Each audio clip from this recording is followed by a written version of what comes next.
Escuché el crujir, crujir antes de ver el arco inclinarse. Yo había visto la grieta esa mañana y mis superiores decidieron continuar. Pedí detener el tránsito, pero las órdenes exigían rapidez. Ahora los camiones yacen en el río y el polvo aún no se asienta. La fisura era mínima.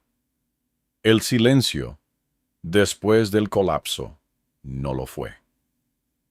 Ingenieros ignoraron una grieta mínima y el puente cedió en plena retirada.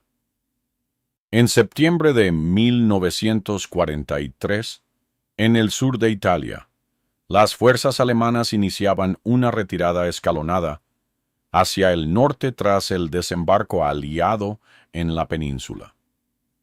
La línea defensiva improvisada debía ganar tiempo mientras las unidades de infantería, artillería ligera y transporte terrestre cruzaban una serie de ríos secundarios que atravesaban caminos rurales y carreteras provinciales. En la provincia de Salerno, un puente de hormigón armado construido en la década de 1920 se convirtió en punto clave para el repliegue de una división que había sostenido combates prolongados durante semanas. La estructura, de un solo arco principal y dos apoyos laterales, había soportado tránsito agrícola durante años, pero no estaba diseñada para el paso continuo de vehículos militares cargados con munición, combustible y piezas de artillería. El mando local asignó a un pequeño grupo de ingenieros la tarea de inspeccionar el puente antes de autorizar el cruce masivo. El equipo estaba compuesto por técnicos con experiencia en construcción civil, ahora integrados en unidades de infraestructura militar.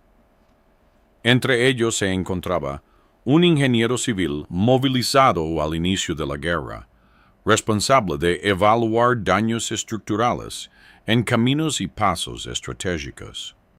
La situación operativa era tensa pero no caótica. El enemigo avanzaba con presión constante, aunque todavía a cierta distancia.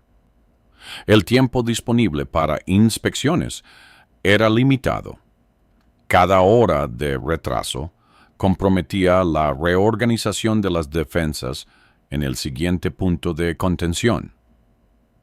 Durante la primera revisión visual, el ingeniero observó una fisura fina en la base del arco, cerca de uno de los apoyos. La grieta no superaba unos pocos milímetros de apertura. No había desprendimientos visibles ni deformaciones apreciables desde el nivel del tablero.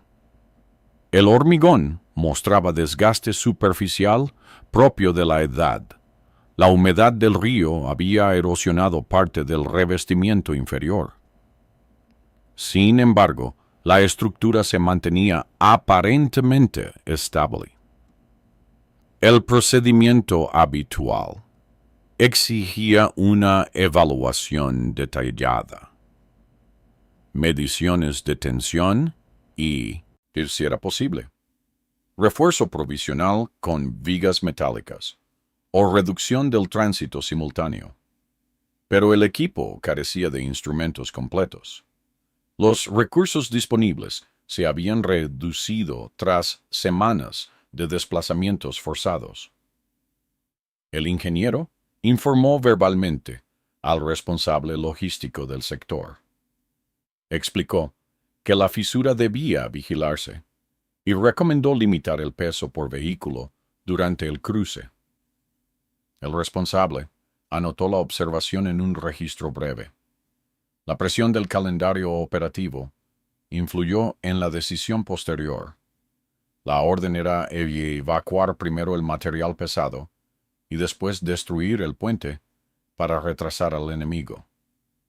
Cada minuto invertido en refuerzos suponía retrasar la retirada. Se decidió permitir el paso continuo, confiando en que la estructura resistiría durante el tiempo necesario. Se estableció un sistema de control de cargas. Los conductores recibieron instrucciones generales de mantener distancia entre vehículos, pero sin supervisión estricta. Durante las primeras horas, cruzaron camiones con suministros médicos, cajas de munición y piezas desmontadas de artillería. El puente vibraba bajo el peso acumulado, pero no mostró señales evidentes de fallo inmediato. El ingeniero regresó al punto inferior para observar nuevamente la fisura. Percibió una ligera ampliación en uno de los extremos.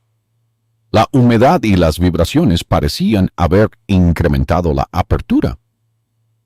Intentó comunicar la necesidad de interrumpir el tránsito para realizar un apuntalamiento provisional. El mensaje no fue transmitido con prioridad. El sistema de comunicaciones estaba saturado por órdenes de repliegue y movimientos de tropas. La cadena de mando local consideró que detener el flujo de vehículos generaría un atasco vulnerable a la aviación enemiga. Se optó por continuar. A media tarde, comenzaron a cruzar vehículos más pesados, incluidos remolques con piezas de artillería aún montadas. La carga combinada superaba lo recomendado para una estructura de esas características. El ingeniero insistió en la observación técnica. Su informe escrito quedó pendiente de firma formal. La ausencia de confirmación administrativa diluyó la responsabilidad directa. El tránsito aumentó al aproximarse la infantería, que cubría la retaguardia. Las unidades necesitaban cruzar antes de que se ordenara la demolición. Testigos posteriores recordaron un sonido seco, distinto al habitual crujido del hormigón bajo tensión. No fue una explosión, fue una fractura progresiva que comenzó en el punto previamente observado. El arco principal cedió en uno de sus apoyos. El tablero se inclinó bruscamente. Dos camiones cargados con munición quedaron atrapados en la sección central. La estructura colapsó parcialmente, arrastrando vehículos hacia el lecho del río. El agua no era profunda, pero el impacto resultó letal para varios conductores y soldados que viajaban en la parte trasera. La evacuación se interrumpió de inmediato. Las unidades, que aún no habían cruzado, quedaron en la orilla sur. Se produjo una congestión improvisada en caminos secundarios. El enemigo, informado por observadores locales del caos en el cruce, aceleró su avance hacia la zona. La destrucción planificada del puente ya no era necesaria. El colapso había cumplido ese propósito de forma anticipada y desordenada. El ingeniero descendió al lecho del río junto a sanitarios para asistir a los heridos. No se registró en los partes oficiales una referencia directa a su advertencia previa. El informe final describió el incidente como consecuencia de sobrecarga estructural durante maniobra de retirada. En días posteriores, una comisión técnica examinó los restos. Se confirmó que la grieta inicial correspondía a una fatiga acumulada en el hormigón reforzado. La vibración continua y el peso simultáneo precipitaron el fallo. No hubo sanciones formales. La responsabilidad se distribuyó entre decisiones operativas y limitaciones logísticas. El ingeniero fue reasignado a otra unidad de infraestructura en el norte. El episodio quedó registrado en archivos administrativos, sin mayor detalle narrativo. Las bajas fueron incluidas en listados generales de retirada. No se elaboró un análisis público exhaustivo. A nivel operativo, la pérdida del puente obligó a desviar tropas hacia un cruce alternativo varios kilómetros río arriba.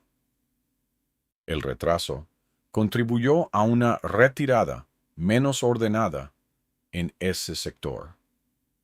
El caso se convirtió, en informes internos posteriores, en ejemplo de la necesidad de inspecciones estructurales más rigurosas, incluso bajo presión de combate. Se recomendó establecer límites claros de carga y autoridad técnica independiente para suspender tránsito.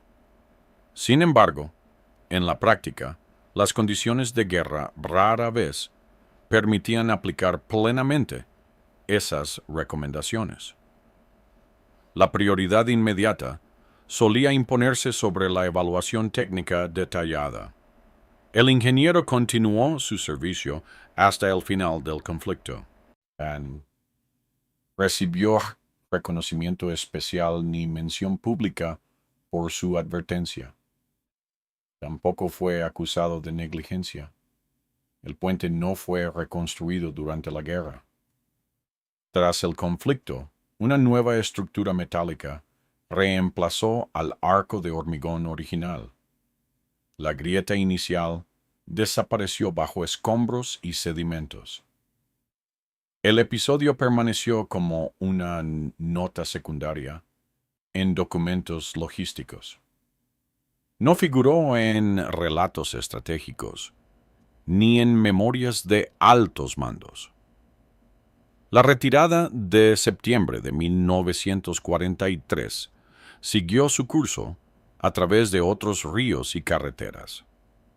El colapso del puente fue uno entre muchos incidentes derivados de decisiones tomadas bajo presión, con recursos limitados y comunicaciones incompletas. La grieta mínima observada aquella mañana no era un hecho aislado. Representaba el desgaste acumulado de una infraestructura civil forzada a soportar exigencias militares para las que no fue diseñada.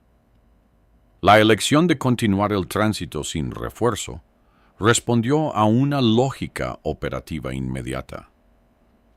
El resultado evidenció el costo humano de subestimar una señal técnica aparentemente menor. En los archivos técnicos conservados tras la guerra, el caso fue citado brevemente en estudios sobre estructuras sometidas a cargas dinámicas repetidas. No se mencionaron nombres, polochas, pesos estimados y conclusiones estructurales. Quedó registrado el episodio del puente que se dio en plena retirada. Un fallo progresivo, ignorado bajo la presión del tiempo y la necesidad de avanzar hacia el norte,